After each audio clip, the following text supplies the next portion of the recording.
जो प्यारे बच्चे हैं, आज एक बहुत सुंदर अवसर है, हमें खुद पर्सनली हमको मिला है कि यहाँ पर आना और स्वामी जी का यह जगह देखना। अभी जो युवक बता रहे थे कि एक युग समाप्त होता है, दूसरा नया शुरू होता है, तो मैंने खुद अपने आंखों से देखा है। मैं 20 साल पहले इधर आया था, तो यहीं पर बैठा था, वो तब का जो ज्ञान वृक्ष था उसके पे, और अब तो नया हरियाली आ गई है, उसी का क्लोन आज देखने को मिला और बहुत कुछ परिवर्तन इधर हुआ है। और ये जो पूरी, जैसे वो बता रहे थे, एक टीम आ गई है अभी, एक बहुत हरियाली आ गई है, सिर्फ पेड़ में नहीं, ये पूरी एरिया में और आपकी यहाँ की जो लोकल समाज में आ गई है। तो आज का जो विषय हमें कहा गया था, स्वामी ध्रुवेशानंद जी महाराज जिनकी वजह से ये सब आयोजन हुआ है और जिनके आमंत्रण से यहाँ आना हुआ मेरा, फिर तो वो कह रहे थे कि थोड़ा जो स्वामी विवेकानंद का मैक्रोकॉस्म और माइक्रोकॉस्म, यानी उनकी जो उपलब्धि यहाँ पर हुई, उसके बारे में थोड़ा I mean, it was a really informative talk. I mean, I learned so much from Dr. Diva Bhatt's talk. बहुत अच्छा, हमको आज बहुत कुछ मिला। उनका जो लेख है वो पढ़ रहे थे हम परसों रात को, और आज उनसे मिलना हुआ, और उनका जो प्रवचन से उनका जो आज very informative, filled with facts from ancient times till modern times, lot of research. तो वो जैसे बताए, स्वामी विवेकानंद आए हुए थे इधर परिव्राजक जीवन में यात्रा करते हुए। उनके साथ थे स्वामी अखंडानंद जी, जिनकी छवि आपके वहाँ पर मिलेगी, आपके पीछे वहाँ जो बैठे हुए गंगाधर महाराज। यहाँ आके स्नान करने के पश्चात ध्यानस्थ हो गए स्वामी विवेकानंद उस वृक्ष के नीचे, उसके पहले जो वृक्ष था वहीं उसके नीचे बैठकर, और एकदम समाधिस्थ हो गए। जो पहले की लेख है गर्ट्रूड एमर्सन सेन की लेख, और फिर उसका शोध किया गया है, डॉक्टर भट्ट ने किया है। उससे पता चलता है कि एकदम समाधिस्थ, निस्पंद हो गए थे कुछ देर तक। उसके बाद जब उनका वो थोड़ा बाह्य ज्ञान आया उनको, स्वामी विवेकानंद को, तो वो बोलना शुरू किए स्वामी अखंडानंद जी से कि आज हमें जो अनुभूति हुई है यहाँ पर, एक बहुत बड़ी समस्या मेरा था, समस्या यानी एक प्रश्न था। जैसे डॉक्टर भट्ट ने कहा, ये प्राचीन प्रश्न है, जीव जगत ईश्वर, हम जीव हैं, ये जगत है और इसके पीछे कोई ईश्वर है, ऐसा कहा जाता है, हम लोग का मान्य है। तो ये तीनों का क्या रिलेशन है, क्या परस्पर संबंध क्या है, इसके ऊपर सब दर्शन खड़े हुए हैं।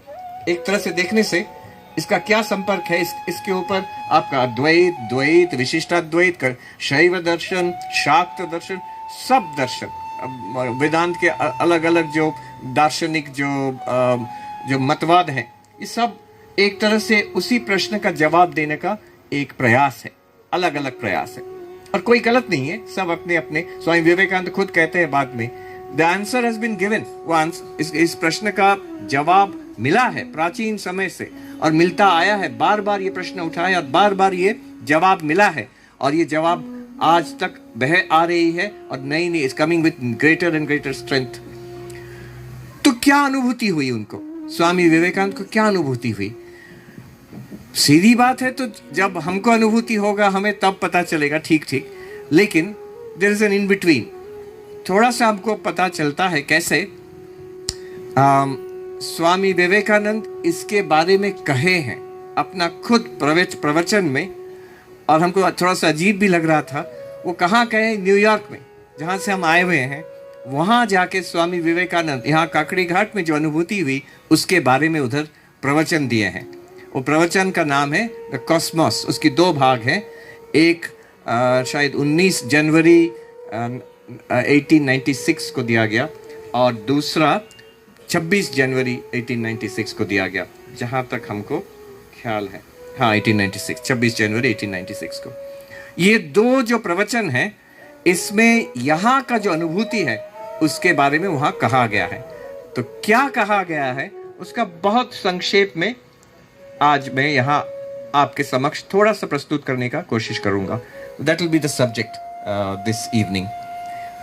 तो स्वामी विवेकानंद कहते हैं कि ये जो विश्व ब्रह्मांड हमको दिखता है, और जब वो कहना शुरू करते हैं, हम पढ़ रहे थे कल रात को, और हमको पहली बार he was actually talking about what he was seeing here, New York में, सुदूर न्यूयॉर्क में बोल रहे हैं। कैसे बोल रहे हैं अभी पता चलेगा। लेकिन यहाँ का जो दृश्य है वो आपको इस उनका न्यूयॉर्क का प्रवचन 1896 19 जनवरी को जो दिया गया है उसमें इसकी छवि मिल जाएगी। तो वो कहते हैं कि basically there are two questions जीवन में, ये क्या है, ये सब क्या है, और दूसरा है कि हम क्या है, ये बाहरी दुनिया विश्व ब्रह्मांड क्या है, और ये जीव हम क्या है। तो ये दो प्रश्न का जवाब और इनका परस्पर क्या संबंध है। तो पहला, ये विश्व ब्रह्मांड क्या, ये सब क्या है। तो वो शुरू करते हैं और कहते हैं कि देखो ये सामने हमारे विशाल ब्रह्मांड है, हाँ, और फिर कहते हैं ये पहाड़ हैं, ये नदियां हैं, ये वृक्ष हैं, यहाँ की पूरी इसी की वो ये छवि उनके मानस पट पर होगी जब वो न्यूयॉर्क में भाषण दे रहे हैं। और ये क्या है, ये प्रश्न का जवाब वो देते हैं कि ये जो सब है ना, ये एक समय शुरू में ये सब ऐसा नहीं था ही नहीं, बहुत सूक्ष्म रूप में बीजाकार में था ये सब। ना ये पहाड़ थे, ना वृक्ष थे, ना जीव था, ना आकाश थी, ना नदी थी, विश्व ब्रह्मांड ही नहीं था। कुछ था या नहीं था, कुछ था ऐसा भी नहीं कहा जा सकता है, कुछ नहीं था ऐसा भी नहीं कहा जा सकता है। वो एकदम नासदीय सुक्त का वो कोटेशन वहां दे रहे हैं, 2 बार 3 बार दिए हैं उधर। और फिर वो पूछते हैं इसका क्या प्रमाण है, ये सब चिरंतन है या एक समय नहीं था, अव्यक्त था, इसका क्या प्रमाण है। फिर वो कहते हैं प्रकृति का नियम एक ही होता है, विश्व ब्रह्मांड में जहां पर जो आप यहाँ इधर देख रहे हैं वो पहले भी था, अब भी है, बाद में भी रहेगा, यहां भी है, और वो दूसरे गैलेक्सी में भी एक ही नियम होगा। तो क्या नियम देख रहे हैं वो बोल रहे हैं। फिर यहाँ के उदाहरण जो दृष्टांत है सब इधर से है। वो दृष्टांत देते हैं पक्षी की, वो दृष्टांत देते हैं ये पेड़ की, वो दृष्टांत देते हैं ये पहाड़ की, दृष्टांत देते हैं नदी की, सब इधर से एकदम। हमको लगता है उसको हम पहले पढ़े हैं इसको, लेकिन ये कभी never struck me why it is such a vivid description. कुछ पढ़ के सुनाऊंगा भी मैं, उनका भाषा तो अनोखी भाषा है। तो वो कहते हैं देखो, वो अंड से पक्षी होता है और फिर वो इट लेज एग्स, उससे फिर पक्षी होती है। वो पानी की बूंद बूंद से ये नदी बनती है और फिर वाष्प बन के आकाश में चली जाती है, फिर बारिश होता है, फिर वो नदी के रूप में आ जाती है। ये इतना विशाल नदी, 3 नदियों का संगम, ये एकदम सूक्ष्म वाष्प बन जाती है और आकाश में घूमती रहती है और बादल बन के फिर बारिश होती है। फिर पहाड़ के बारे में जो बोलते हैं, ये जो चारों ओर पहाड़ है, वही हम थोड़ा आपको पढ़ के सुनाएं। कितनी सुंदर भाषा है उनकी, स्वामी जी की। वो बोल रहे हैं कि ये पहाड़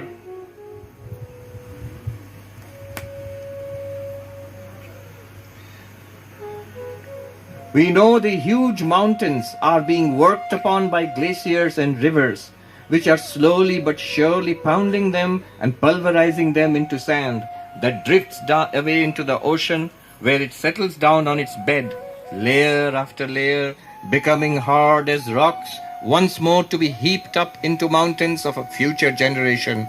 Again they will be pounded and pulverized, and thus the course goes on. From sand arise these mountains, unto sand they go. तो ये मिट्टी से, ये बाली से, यहां से वो एक के बाद एक स्तर जमा होता है और बनते बनते विशाल पर्वत आकार हो जाता है।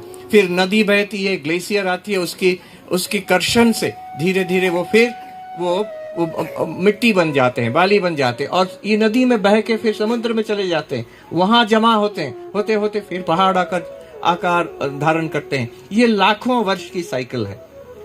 और फिर कहते हैं कि जैसे पौधा की, ये पेड़ के बारे में कहे कि इतनी विशाल वृक्ष, लेकिन इससे बीज निकलते हैं, वृक्ष मर जाती है, बीज रह जाती है, उस बीज से फिर वृक्ष निकलते हैं, और ऐसी साइकिल चलती है। सूक्ष्म से स्थूल होते हैं, स्थूल से फिर सूक्ष्म होते हैं, अव्यक्त से ये व्यक्त होता है, और व्यक्त से फिर अव्यक्त हो जाता है। वो एक ही सत्ता है जो कभी अव्यक्त रूप में रहती है और ये व्यक्त रूप में फिर आती है हमारे सामने। ये सारी विश्व ब्रह्मांड की ये खेल है कि एक सत्ता है, उसको आप ब्रह्म कहें, प्रकृति पुरुष कहें, जो भी कहें, शिव तत्व कहें, लेकिन एक सत्ता है जो वो तीन बार समझाते हैं एक बार कहते हैं कि मान लो वो सब इसको सृष्टि करते हैं, फिर अपने आप में समाहित कर लेते हैं, फिर कहते हैं नहीं सृष्टि नहीं, ये माया की खेल जैसा उसका उसी एक सत्ता की प्रकाश है। और माया के खेल भी नहीं, वही एक सत्ता जिसको ब्रह्म कहते हैं, भगवान कहते हैं, ईश्वर शिव कहते हैं, तो वन डिविनिटी ये यहीं पर है, उन्हीं के भाषा में unmatched language. We now see that, ये पहला प्रवचन का जो समाप्ति है उसमें कह रहे हैं, we now see that all forms of cosmic energy such as matter, thought, force, intelligence and so forth are simply manifestations of that cosmic intelligence, or as we shall call it henceforth, the Supreme Lord. वहां पर वो क्या करते हैं इस प्रवचन में, जो तब के दिनों में लेटेस्ट थ्योरी थी, इवोल्यूशन की थ्योरी, उसको ले आते हैं और कहते हैं कि अब देखिए इवोल्यूशन की थ्योरी जो तब के दिनों में नास्तिक थे उसको प्रयोग करते थे धर्म पर आक्रमण करने के लिए।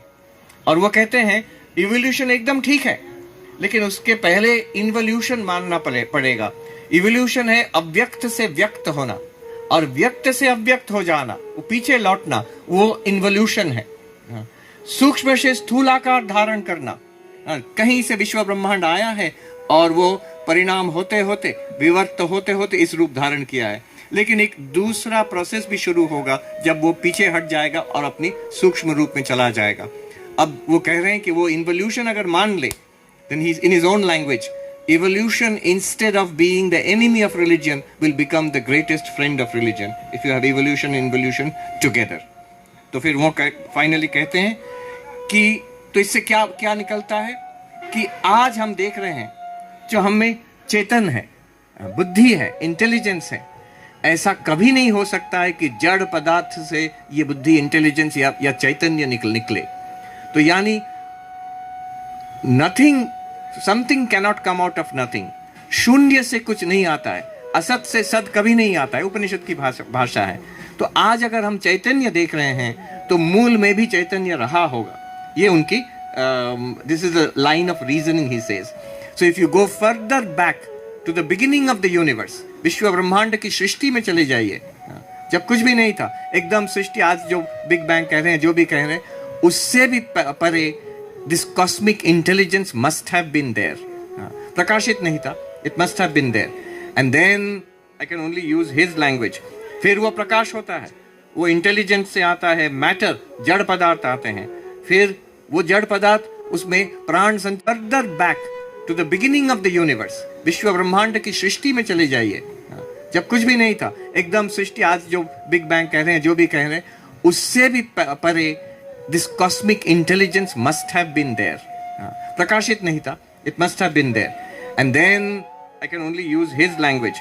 फिर वो प्रकाश होता है, वो इंटेलिजेंस से आता है, मैटर, जड़ पदार्थ आते हैं, फिर वो जड़ पदार्थ, उसमें प्राण संचार होता है और जीव होते हैं, और जीव में बुद्धि, सोचने की शक्ति, और फिर बढ़ते बढ़ते वो कहते हैं अप टू द परफेक्ट, बढ़ते बढ़ते ये इवोल्यूशन कहाँ तक जाता है, ये जाती है एकदम नरदेव तक, अवतार तक। वो कहते हैं जैसे राम कृष्ण या राम कृष्ण चैतन्य, ये सब महापुरुष गण जो हैं, ये this is the final point of evolution, जहां यही जो प्रोसेस, ये जाके फिर वो चैतन्य से एकत्व अनुभव हो जाता है, perfect manifestation of that consciousness. उसका पहला मैनिफेस्टेशन जड़ जगत है, स्पेस, टाइम, मैटर, एनर्जी। उसका दूसरा मैनिफेस्टेशन लाइफ है, ये जीवन, प्राण है। उसका तीसरा मैनिफेस्टेशन है जब हम सोचना शुरू करते हैं, बुद्धि आ जाती, मन बुद्धि आ जाता है। उसका फिर उसके बाद मैनिफेस्टेशन है ये मन बुद्धि बढ़ते बढ़ते जब स्पिरिचुअल हो जाती है, और स्पिरिचुअलिटी का पराकाष्ठा है, जैसे राम है, कृष्ण है, बुद्ध है, ये सब जो अवतार गण है, ये this is the final evolution. तो ये प्रोसेस कहते हैं everything that you see, feel और hear, the whole universe is his creation, और to be a little more accurate is his projection, or still more accurate is the Lord himself. यहाँ एक sentence में पूरा सृष्टि तत्व का जो अलग अलग थ्योरी है भारतीय दर्शन में, एक इन वन कंपास। ये सृष्टि क्या है? प्रकृति परिणाम है। पहला, ईश्वर का शक्ति जो प्रकृति है, उसका ईश्वर प्रकृति के परिणाम से ये विश्व ब्रह्मांड सृष्टि करते हैं। और भी गंभीरता से हम देखें तो किसी चीज का परिणाम नहीं है, ये माया का विवर्त है, ये माया का खेल है। वो ईश्वर को, कॉस्मिक इंटेलिजेंस को ही इसी रूप में दिखा रही है माया। वो वही ईश्वर है, वही भगवान, वही शिव तत्व है, वही ब्रह्म है, लेकिन माया के चलते ऐसे दिख रही है। It's an appearance of maya, माया का विवर्त है। और तीसरा कहते हैं still more accurate, it is the lord himself. विवर्त भी नहीं, प्रकृति परिणाम भी नहीं, माया का विवर्त भी नहीं, यही ब्रह्म है, यही ब्रह्म है। ये देखिए तीन लेवल में, प्रकृति परिणाम, माया का विवर्त, नहीं तो ये ब्रह्म ही है ये सृष्टि। फिर आगे कहते हैं भाषा क्या है? It is he who is shining as the sun and the stars, he is the mother earth, he is the ocean himself, he comes as gentle showers, he is the gentle air that we breathe in. अभी बच्चे गा रहे थे, ये पहाड़ियों में ठंडी ठंडी पानी और ठंडी ठंडी हवाएं, अभी गा रहे थे, यही बोल रहे हैं। देखिए इधर, he is the gentle showers, he is the gentle air that we breathe in, and he it is who is working as the force in the body. He is the speech that is uttered, he is the man who is talking, he is the audience that is there. देखो वो कह रहे हैं जो वक्ता है वही ब्रह्म है, वो शिव है। तो हम क्या है जो हम लोग सुन रहे हैं? आप भी शिव हैं, आप भी ब्रह्म हैं, आप वही शक्ति हैं। He is the audience that is there, he is the platform on which I stand.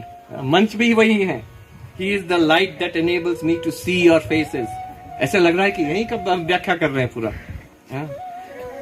It is all he. He himself is both the material and the efficient cause of this universe. कौन सृष्टि को बनाया है? वही चैतन्य, वही cosmic intelligence जो कर रहे हैं। किससे बना है सृष्टि? वही चैतन्य से बना है, वही कॉस्मिक इंटेलिजेंस से बना है।